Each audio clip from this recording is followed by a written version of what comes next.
Hello everyone, it is Paul from Lone Wolf Media here, and today I will be bringing you something that's a bit different. So, lately I have been watching this TV series called Game of Thrones. If you have not checked it out, I highly suggest that you do. It is absolutely fantastic. But let's get on with the point of this video. So, I will be making my predictions for Game of Thrones Season 7. Now, if you haven't gotten caught up with this series, I highly suggest that you stop right now because this video will have spoilers. Okay, you have been warned. One of the most dangerous players in the Game of Thrones is Lord Peter Baelish. He has proven time and time again just how lethal and ruthless he can be. He aided in the assassination of Jon Arryn, he betrayed Ned Stark, and he helped orchestrate the assassination of King Joffrey. He has his mind set on sitting on the Iron Throne, and he doesn't care how he does it. He just wants Sansa Stark at his side, which ultimately, I believe, will be his downfall. Baelish's only weakness is Sansa Stark. Unfortunately, it is a very big weakness for him. He tells her way too much about his plans. She knows exactly how he thinks, and she says, quote, "Only a fool would trust Littlefinger." I believe that she will advise Jon to keep a very short leash on him. I predict that Jon will even have Baelish killed. He will do so using Arya Stark. Now, in all likelihood, Arya will be going back to Winterfell and reuniting with her siblings. So when she kills Baelish, she'll do so with the face of Sansa Stark. Baelish will never see it coming. But I also think that Sansa simply wouldn't be able to bring herself to do it. The way I see it, Baelish is just an obstruction when it comes to the overall story. And while he is one of my favorite characters because he's just so devious and cunning, I think it's high time his story comes to an end. He is way too ambitious for his own good, especially when it comes to the war with the White Walkers, which is, in the end, the biggest threat. On to Queen Cersei. I predict that the 7th season will be focused on her descent into madness. While I do support the Queenslayer theory, I think that is something that we should look at more when it comes to Season 8. But I do think that there is going to be a rift building between her and Jaime. When Cersei leveled the Great Sept of Baelor with wildfire, that effectively acted as an impetus for Tommen's death.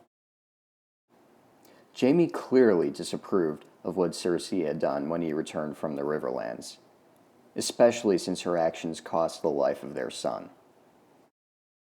Given that ominous look that Jaime and Cersei exchanged during Cersei's coronation, I think it's safe to say that Jaime and Cersei will have some difficulty with each other going forward. As regards to Queenslayer theory, I think Jaime will be the one to kill Cersei. Jaime has seen madness before with King Aerys, and it looks like Cersei will be descending into madness. She'll end up just like him, dead at the hands of Jaime Lannister. Everything else about Cersei's prophecy has come true. Now all that remains is the little brother part of it. But by the end of Season 7, I believe that Cersei will still be alive and will be known as Tyrion put it, the Mother of Madness. On to Daenerys, who we last saw sailing to Westeros with over 100,000 Dothraki, 8,000 unsullied, and Tyrion as Hand of the Queen. Daenerys has the mindset of a conqueror. She wants what's hers by right.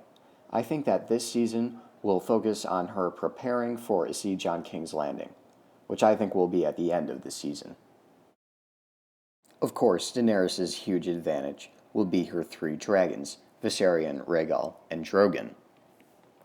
I think that these dragons will also be useful in the War for the Dawn.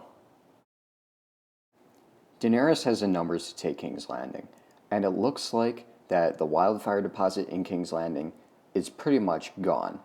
When Daenerys takes King's Landing, she'll probably force Cersei to flee to Lannisport. Daenerys may sit on the Iron Throne, but only for a brief time. Someone else has a stronger claim than her. Sorry, Daenerys. That person would be Jon Snow. At the end of Season 6, we learned that his parents were Lyanna Stark and Rhaegar Targaryen. Now, because he is the son of the designated heir, that means that he has more claim than any of his father's siblings. The only problem is that the only person that we know of who knows about this is Bran Stark, and he is beyond the wall. Jon is probably the only person who can lead Westeros through the war with the White Walkers. He has even killed one of them.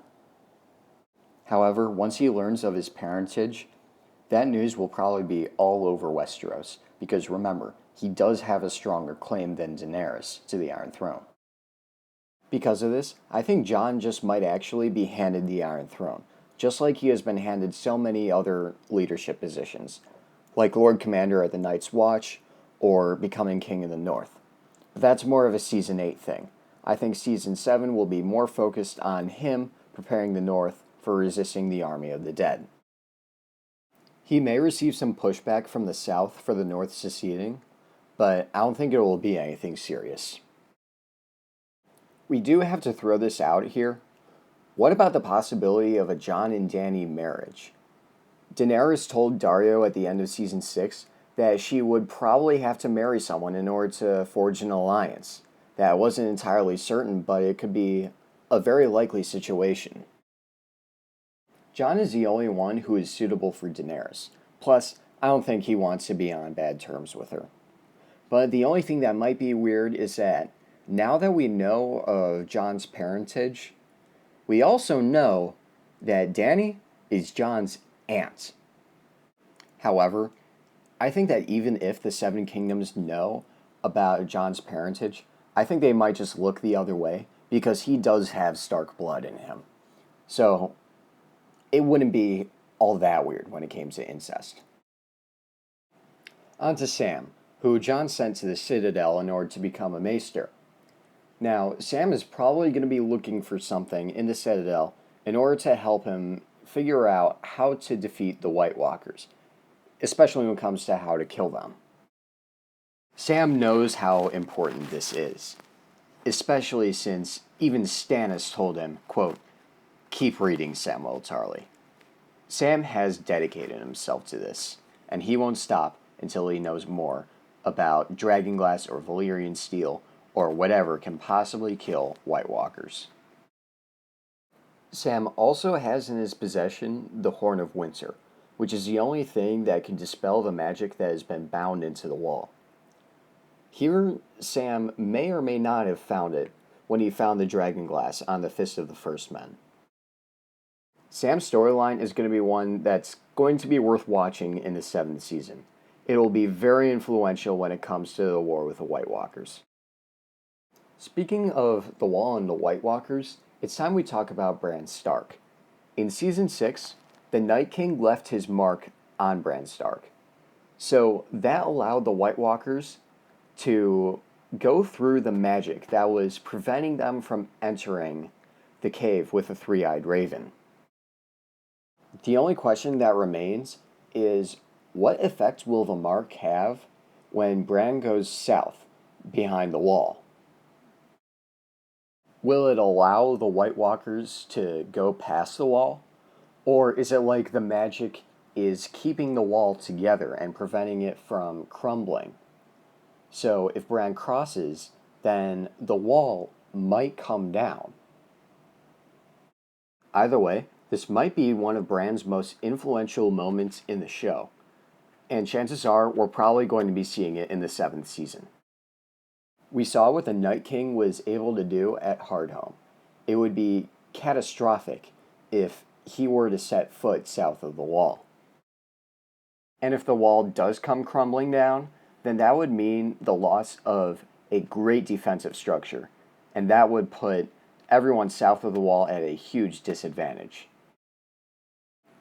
Alright, ladies and gentlemen, that will conclude my video on my predictions for Game of Thrones Season 7. Now, I know this is a bit different from what I've been doing lately, but I just had to do this. I absolutely love this show. and I just wanted to put my 2 cents into it. So yeah, I hope you enjoyed. Please, hit that like button. Let me know what you thought in the comments below. So yeah, thank you all for watching. Bye, guys.